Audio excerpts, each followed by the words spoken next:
आप देख रहे हैं इंडिया 29 स्टेट्स न्यूज। बढ़ते हैं न्यूज की तरफ।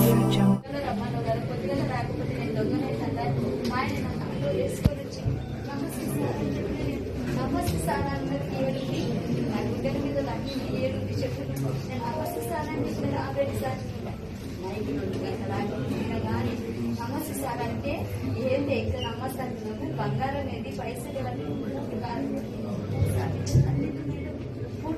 రామరెడ్డి సార్ ఇక్కడ దాన్ని ఫుడ్ కాదని చెప్పు మీద రెండు దెబ్బలు కొట్టి మళ్ళీ మీద కొట్టి మళ్ళీ నేను నైట్ అంతా నువ్వు టార్చ్ పెట్టుకున్నాను. నమస్తే మర్యాద ఎందుకు ఇచ్చినారు నువ్వు చెప్పు. మళ్ళీ పిలిపించి నేను నమస్తే అంటే నువ్వు మళ్ళీ నన్ను దెబ్బలు మళ్ళీ ఇప్పుడు నువ్వు నన్ను నేను నమస్తే అంటే నువ్వు నైట్ అంతా నన్ను టార్చర్ పెట్టినావు. టార్చర్ పెట్టినా కానీ టార్చర్ పెట్టినామని ఇంతకంటే తప్పని మాట్లాడి నమస్తే సార్ నమస్తే నాకు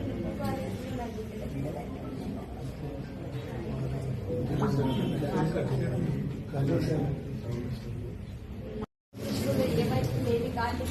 ఇంత మర్యాద లేని మనిషి ఏ మనిషి ఏం డ్యూటీ చేయమని రాగలను. ఇంత మర్యాద ఎందుకు సార్ కొట్టు కానీ సార్ కొట్టగలి సార్ అంటే ఉడిపోతే ఆనాడు నా మొగడు అనేది నన్ను ఇంత టార్చర్ పెట్టి చేసుకున్నాక నువ్వేంది నన్ను ఇంత టార్చర్ పెట్టి సార్ నేను టార్చర్ పెట్టి నేను ఒప్పుకున్నాను. నేను పేదడానికి నీకు అందులో మంచిగా అన్నయ్య మాట్లాడడానికి నువ్వు చేరు పట్టుకొని చెప్పిన నేను కానీ ఏమన్నా పరిస్థితిగా నేను అంత మంచిగా చెప్పిన వినకుండా ఎంతలా ఇంత టార్చర్ వేయమంటే నన్ను కొట్టినట్టు అదే నాకు నేను ఇప్పుడు నన్ను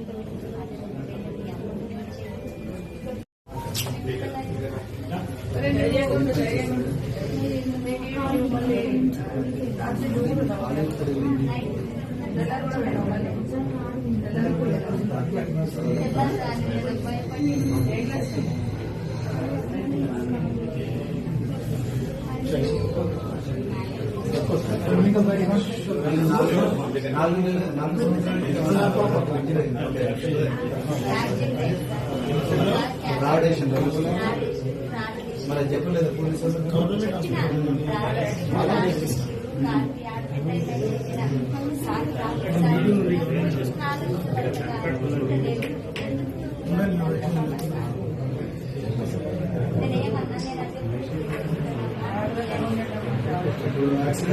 స్టేషన్ లో ఉన్న వాళ్ళందరినీ కూడా ఉద్యోగంలో నుండి తీశారు.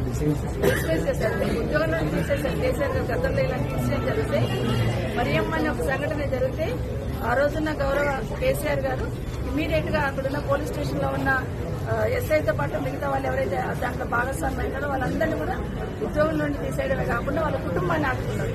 వాళ్ళ కొడుకు ఉద్యోగం ఇవ్వడం కానీ వాళ్ళకు 15 లక్షలు ఇవ్వడం కానీ ఒక ఆదుకొని భరోసా కల్పించారు. ఇంకా తప్పులు ఇట్లాంటివి జరిగితే భవిష్యత్తులో ఇలాంటి చర్యనే ఉంటుంది అనేది డిపార్ట్మెంట్ కూడా ఇండికేషన్ పంపించింది. కానీ ఇక్కడ ఏమైందంటే ఇక్కడ నుండి తీసుకెళ్లి ఆఫీస్ లో కూర్చోబెట్టారు. అటాచ్ చేశారు ఇదంతా. కానీ వాళ్ళ మీద యాక్షన్ తీసుకోవాలని ఆలోచన కూడా లేదని అనిపిస్తా ఉంది. ఇప్పటికైనా ఈ ప్రభుత్వాన్ని ఒకటే డిమాండ్ చేస్తా ఉన్నాం. ఇమీడియట్ యాక్షన్ తీసుకోండి. ఇందులో భాగస్వామ్యం వాళ్ళని యాక్షన్ తీసుకోండి. భవిష్యత్తులో ఇలాంటివి జరగకుండా చూసుకోండి. ఆ కుటుంబాన్ని కూడా ఆదుకోవాలని కోరుతున్నాం. షాద్నగర్ పోలీస్ స్టేషన్ లో జరిగిన సంఘటన ఏదైతే ఉందో అందరం కూడా సభ్య సమాజం అంతా తలంచుకునేటట్టు ఈరోజు జరిగిన సంఘటనను ముందు ఖండిస్తాం. గౌరవ కేసు మహిళని అందులో ఒక దళిత బిడ్డని పోలీస్ స్టేషన్ లో తీసుకెళ్లి థర్డ్ డిగ్రీ ప్రయోగించగలంత నేరం ఏం జరిగిందో కూడా ఒకసారి ఇమీడియట్ గా వెయిటెడ్ మమ్మల్ని ఇక్కడ పంపించడం జరిగింది. ఆడబిడ్డని కనుక్కుంటా ఉంటే సంబంధం లేని విషయంలో స్టేషన్ తీసుకురావడమే కాకుండా తనతో పాటు తన భర్తను తన కొడుకు మీద కూడా పోలీస్ డిపార్ట్మెంట్ వాళ్ళు లాఠీ చార్జ్ కొట్టడం జరిగింది. కొడుకు కూడా కొట్టడం జరిగింది.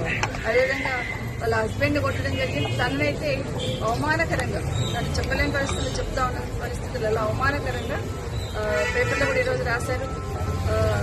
అంటే బట్టలన్నీ వేసి తనకు ఏ విధంగా అయితే కొట్టున్నారో తనకు సంబంధం లేదు, నేనేం చేయలేదు మొర్రో నాకు తప్పు లేదని మొర పెట్టుకుంటున్నా కూడా అందులో నైట్ లో 9 o'clock నుండి 8 o'clock తీసుకొచ్చి 2 o'clock వరకు ప్రయోగించడం అనేది నిజంగా సభ్య సమాజం తలంచుకోవాలా.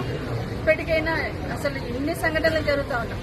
గతంలో ఇది చూస్తూ వస్తున్నప్పుడు గతంలో కూడా జరిగిన సంఘటన ఒకసారి నెమరు వేసుకుంటూ ఉంటే ఈరోజు జరిగిన సంఘటన గతంలో జరిగిన సంఘటన ఒకసారి నెమరు వేసుకుంటే ఈరోజు కనీసం తనకు ధైర్యం చెప్పేవాళ్ళు ఎవరు లేరు. ఎప్పుడో వెనస్డే పంపించేస్తే దెబ్బలకు తాళలేక నొప్పులకు తాళలేక తను ఇప్పుడు హాస్పిటల్ వచ్చిన సందర్భం మనం చూస్తున్నాం. సంఘటన జరిగిందని నాకు అర్థమైంది ఏంటంటే వెనస్డే ఇన్సిడెంట్ జరిగితే అసెంబ్లీ జరుగుతుంది కాబట్టి గోప్యంగా ఉంచి వదిలేసినట్టు సందర్భం కనిపిస్తా ఉంది. ఇమీడియట్ గా అతని మీద యాక్షన్ ఎవరైతే ఇన్స్పెక్టర్ ఉన్నారో వాళ్ళ మీద యాక్షన్ తీసుకోవాల్సి పోయి అటాక్ చేసినట్టు తను చెప్తుంది. తనతో పాటు ఎస్ఐతో పాటు ఇంకా 4 కానిస్టేబుల్ అక్కడ ఉన్నారు, వాళ్ళందరూ కలిసి నా మీద దాడి చేస్తున్నారని చెప్తున్నప్పుడు అందరి మీద యాక్షన్ తీసుకోవాల్సిందే. ఊరికి అటాక్ చేసినట్టు అంటే కంటి తప్పు చర్య అటాక్ చేసినట్టు. రెండో విషయం ఏం గమనిస్తున్నామంటే ఏసీపీ గారు ఎంక్వైరీ చేస్తున్నారు. ఎంక్వైరీ చేయడానికి ఎంత టైం పడుతుంది ఎంక్వైరీ చేయడానికి? ఎంక్వైరీకి ఆదేశించున్నాము, రిపోర్ట్ వచ్చినాక యాక్షన్ తీసుకుంటాం అంటుంది.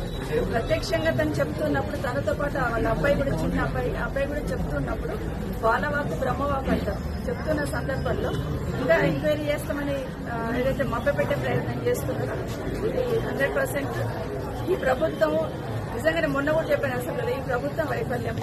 లా అండ్ ఆర్డర్ మెయింటైన్ చేయాలని ఆలోచన ఉండదు.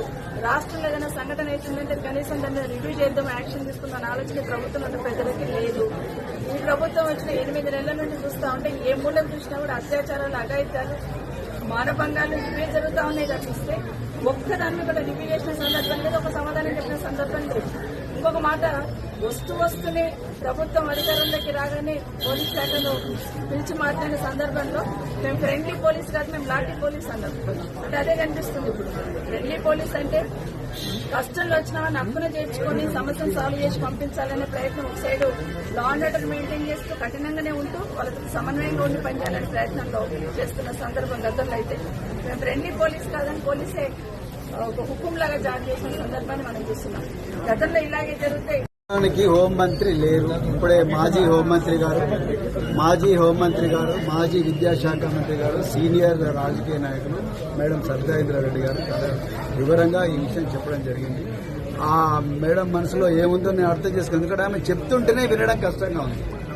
ఆమె చెప్తున్నప్పుడు ఆ మాటలు వినడం కూడా కష్టంగా ఉందంటే ఒక మహిళగా ఇంకా ఇవన్నీ ప్రెస్ ముందర చెప్పాలంటే కూడా కష్టమవుతుంది. కానీ ఇక్కడ విషయం ఏంటంటే ఈ రాష్ట్రంలో హోంమంత్రి లేడు. హోంమంత్రి, ముఖ్యమంత్రి ఒకటే వ్యక్తి. ఆ వ్యక్తి వీళ్ళందరికీ అభయం ఇస్తున్నాడు కాబట్టే ఈరోజు ఎన్ని దారుణాలు జరుగుతున్నాయనేది ఈరోజు తెలంగాణ సమాజం గుర్తించాలి. అసెంబ్లీ సాక్షిగా 2 మహిళా ఎమ్మెల్యేలను ఘోరంగా ముఖ్యమంత్రి తన నోటితోనే అసెంబ్లీ సాక్షిగా నోటితోనే ప్రజలందరూ చూస్తుండగానే వాళ్ళను కించపరిచే విధంగా మాట్లాడాడు. దాని మీద ఎవ్వరి మీద కూడా ఇంతవరకు యాక్షన్ లేదు. రాష్ట్ర వ్యాప్తంగా ఆందోళనలు జరుగుతున్నా కూడా ముఖ్యమంత్రి గారి నుంచి ఈ విషయంలో స్పందన లేదు. అది ధైర్యం చేసుకుని ఆ ముఖ్యమంత్రిని అండను చూసుకొని దానవ్ నాగేందర్ గారు మాతృమూర్తులందరినీ కూడా అవమానించే విధంగా నీ అమ్మ తోలు తీస్తా కొడుక అంటే ఎవరినండి నువ్వు అంటున్నది? ఎవరి ధైర్యం చూసుకొని అంటున్నావు? స్పీకరు ప్రేక్షక పాత్ర వహిస్తున్నాడు. దానవ్ నాగేందర్ గారు మీ అమ్మ అని చెప్పి అమ్మలని తిట్టుడు, కొడుక అని తిట్టుడు, తోలు తీస్తా అని తిట్టుడు. అసెంబ్లీ సాక్షిగా ప్రజలందరూ దీనికి ఎక్కడి నుంచి ధైర్యం వస్తున్నది? ఎవరిస్తున్నారు ఈ ధైర్యం? ఫ్రెండ్లీ పోలీసింగ్ కాదు, మేము లాఠీ పోలీసింగ్ అంటే ఇదేనా మీరు ఇచ్చే లాఠీ పోలీసింగ్? మరి ఎక్కడ పోయినారు? శ్రీరాముల శ్రీనివాస్ అనే ఎస్ఐ కానిస్టేబుల్ వేధింపులు చేస్తున్నారని ఎంట్రీని దాగి చచ్చిపోయాడు. అశ్వరావుపేట ఎస్ఐ. భూపాలపల్లిలో ఒక ఎస్ఐఏ ఒక మహిళా కానిస్టేబుల్ మీద అత్యాచారం చేస్తాడు. ఎస్ఐ మహిళా కానిస్టేబుల్ మీద అత్యాచారం చేస్తే ఇంకా మీరు ఎక్కడ కంచె చేయను వేస్తే ఎవరి దగ్గరికి పోవాలి? వీళ్ళందరికీ అభయం ఎవరిస్తున్నారు? వాళ్ళందరి మీద యాక్షన్ ఎందుకు తీసుకుంటలేరు? 4 రోజుల నుంచి 5 రోజుల నుంచి ఒక మహిళ పోలీస్ స్టేషన్ లో లెక్క ప్రకారం అయితే మహిళలను పోలీస్ స్టేషన్ లో 6 తర్వాత ఉండకూడదు. అది చట్టం చెప్తున్నది. 6 తర్వాత ఏ మహిళ కూడా ఉండకూడదు. ఉండకూడదు. పొద్దుటి పూట వాళ్ళని ఇంట్రాగేట్ చేసేటప్పుడు కూడా కంపల్సరీ మహిళా ఆఫీసర్లే ఇంట్రాగేట్ చేయాలని చెప్పేసి ఆనాటి ఐపీసీ చెప్తుంది. ఇప్పుడు కొత్తగా వచ్చిన బిఎన్ఎస్ఎస్ కూడా అదే చెప్తున్నది. మరి ఎక్కడ పోయిండ్రు సూపర్వైజరీ ఆఫీసర్లు? ఎక్కడ పోయిండ్రు డిఎస్పీలు? ఎక్కడ పోయిండ్రు డీసీపీలు? ఎక్కడ పోయిండ్రు అడిషనల్ కమిషనర్లు? వీళ్ళెందుకు ఎవరు మాట్లాడతలేరు? మరి అదే 2,400, 5,000 కోట్లు, 6,000 కోట్ల కుంభకోణాలు చేసిన వాళ్ళని తీసుకొచ్చి ఇట్లా ఇంటరాక్ట్. సో ఇవన్నీ మరి చూడాలంటే ఇక్కడ వీళ్ళకి సదుపాయాలు లేవు. ఇంతకుముందు డాక్టర్ ఎం జగన్నాథ్ గారు అదే అడుగుతున్నారు, డాక్టర్ కాబట్టి.